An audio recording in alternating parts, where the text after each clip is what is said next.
মসজিদে নববীতে আল্লাহ রাসূল সাল্লাল্লাহু আলাইহি ওয়াসাল্লাম একবার মিম্বারের প্রথম ধাপে পা রেখে বললেন আমিন, দ্বিতীয় ধাপে পা রেখে বললেন আমিন, তৃতীয় ধাপেও পা রেখে বললেন আমিন।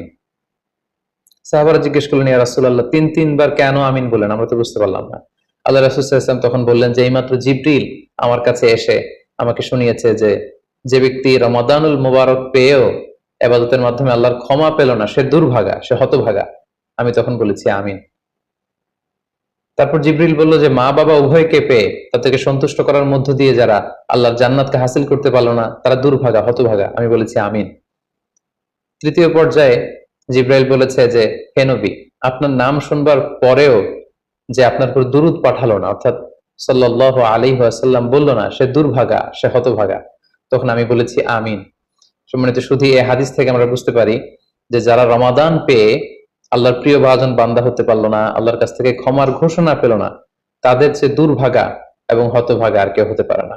তাই যেহেতু রমাদান আমাদের একেবারে সন্নিকটে, আর মাত্র 2 দিন পরে এই পবিত্র মাস আমাদের মাঝে আগমন করবে, তাই আমাদের উচিত এই মাসটাকে ভাব গাম্ভীর্যের সাথে উদযাপন করা, to take the best out of this blessed month, যত বেশি পরিমাণে সম্ভব নেক কাজ করে আল্লাহ তাআলার ক্ষমাপ্রাপ্ত বান্দাদের অন্তর্ভুক্ত হওয়ার চেষ্টা করা।